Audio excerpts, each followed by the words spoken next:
اللہ الرحمن الرحیم۔ آج کی شب ماہ شعبان کی پہلی شب ہے اور ماہ شعبان کی پہلی رات کے اعمال کے بارے میں بتایا جا رہا ہے۔ کتاب اقبال میں اس رات کے لیے بہت سے اعمال ذکر ہوئے ہیں، جن میں سے ایک عمل 12 رکعت نماز کا ادا کرنا ہے۔ سورہ الحمد کے بعد سورہ توحید 11 دفعہ جو ہے وہ ہر رکعت میں پڑھنی ہے۔ اور شعبان کے پہلے دن کے اعمال یہ ہے کہ دن کو روزہ رکھنا بہت فضیلت ہے۔ حضرت امام جعفر صادق علیہ السلام فرماتے ہیں کہ جو شخص پہلی شعبان کو روزہ رکھے گا اس کے لیے یقینی طور پر بہشت واجب ہو جاتی ہے۔ اور سید ابن طاووس حضرت رسول خدا صلی اللہ علیہ وآلہ وسلم سے اس کا بہت زیادہ ثواب نقل کرتے ہیں۔ اس شخص کے لیے جو اس مہینے کے پہلے 3 دن روزہ رکھے اور ان کی راتوں میں 2 رکعت نماز ادا کرے، جس کی ہر رکعت میں 1 مرتبہ سورہ الحمد اور 11 دفعہ سورہ توحید کی تلاوت کرے، یعنی سورہ توحید پڑھے، تو اس کا بہت بڑا ثواب ہے۔ اس میں استاد سکت الاسلام نوری نور اللہ برکت نے اس کتاب کا ترجمہ کیا ہے، جس کا نام کلمہ طیبہ، کہ آخر میں ذکر فرمایا ہے کہ جو ایک بہت طویل روایت ہے کہ حضرت امیر المومنین علیہ السلام جب مسجد میں داخل ہوئے تو کچھ لوگ قضاء و قدر اور دیگر مسائل پر بحث و مباحثہ کر رہے تھے اور ان کی آوازیں بہت زیادہ بلند ہوئی اور ایک دوسرے کو مطمئن نہیں کر پا رہے تھے۔ تو حضرت امیر المومنین علیہ السلام کو کے استقبال کے لیے کھڑے ہوئے اور ان کو حضرت امیر المومنین علیہ السلام کو عرض کیا کہ آپ یہ ہمارے پاس بیٹھ جائیں۔ حضرت علی علیہ السلام نے ان سے آگے گزر گئے اور پھر اس کے بعد حضرت علی علیہ السلام نے ان کو آج کی رات کی فضیلت بتائی اور اس کے بارے میں امام علیہ السلام نے اس کی پوری وضاحت کی کہ آیا تم نہیں جانتے کہ جو خدا کی قضاء و قدر کو جتنا زیادہ جاننے والے ہوتے ہیں وہ اتنے ہی اس بارے میں خاموش رہتے ہیں، اور جو قضاء و قدر سے زیادہ جاہل ہوتے ہیں وہ اس بارے میں اتنی زیادہ باتیں کرتے ہیں اے تازہ اعمال بجا لانے والوں، آج ماہ شعبان قریب کا پہلا دن ہے اور ہمارے پروردگار نے اسے ماہ شعبان کے نام سے موسوم کیا ہے، اس لیے کہ اس ماہ میں ہر طرف نیکیاں پھیلی ہوئی ہوتی ہیں۔ یقیناً تمہارے پروردگار نے اس مہینے میں نیکیوں کے دروازے کھول دیے ہیں۔ اور اسی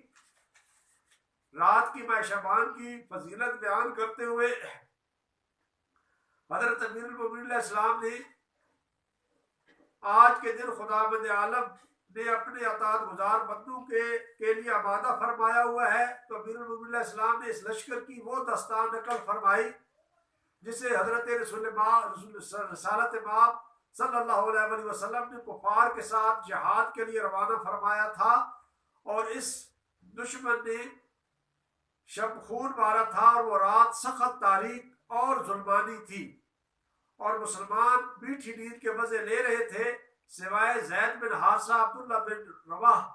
اور قتادہ بن نعمان اور قیس بن عاصم منکری کے، اور ان میں سے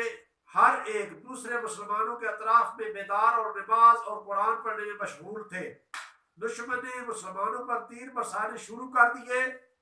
کیونکہ رات بہت زیادہ تاریک تھی اور مسلمانوں کو کچھ نظر نہیں آ رہا تھا کہ دشمن سے اپنی جان بچائے اور اسے اس کے حملوں کا جواب دے۔ قریب تھا کہ تمام لشکر موت کے منہ چلا جاتا کہ اچانک مذکورہ چند لوگوں کے منہ سے، یعنی جو عبادت میں مشغول تھے، ان کے منہ سے نور کی شعائیں بلند ہونے لگی۔ یعنی یہ ماہ شعبان کی پہلی رات تھی جس سے مسلمانوں کی لشکر گاہ مکمل طور پر روشن ہو گئی۔ یعنی جو ان صحابہ کے جو عبادت میں مشغول تھے اور تلاوت میں قرآن مجید کی تلاوت میں مشغول تھے، ان کے منہ سے اتنا نور نکلا کہ پورا علاقہ جو ہے وہ روشن ہو گیا اور لشکرگاہ مکمل طور پر روشن ہو گئی، جس کی وجہ سے ان کے اندر جذب شجاعت بیدار ہو گیا اور انہوں نے تلواریں نکال کر دشمن پر حملہ کر دیا، جس سے بہت سے لوگ مارے گئے کئی زخمی اور بہت سو کو قیدی بنا لیا گیا، اور جب مسلمان حضور سرور کائنات صلی اللہ علیہ وسلم کی خدمت میں پہنچے اور تمام ماجرا حضور صلی اللہ علیہ وسلم کی خدمت میں بیان کیا، تو آپ صلی اللہ علیہ وسلم نے ارشاد فرمایا یہ نور تمہارے ان بھائیوں کے اعمال کی وجہ سے ہے جو انہوں نے یکم شعبان کے دن انجام دیے تھے۔ تو لہذا آج کی شب پہلی شب اور پہلے دن کے اعمال کی بہت بڑی فضیلت ہے، تو اس لیے اپنے وقت کو فضولیات میں گزارنے کے بجائے خداوند تعالیٰ کی عبادت میں صرف کرنا اس مہینے میں بہت بڑی سعادت اور بہت بڑی نیکی اور بہت بڑی فضیلت رکھتی ہے۔ اللہ تعالیٰ ہمیں ماہ شعبان کی قدر کرنے اور ماہ شعبان میں اعمال بجا لانے کی توفیق اور حاجت عطا فرمائے، اور اللہ تعالیٰ کے ہاں اپنا مقام بنانے کے لیے خدا کی تعالیٰ کی اطاعت اور اللہ کے رسول کی اطاعت، اللہ کے رسول کے وسیع اولي الامر کی اطاعت کرنے کی اور پیروی کرنے کی ہمیں معرفت اور توفیق عطا فرمائے۔ والسلام۔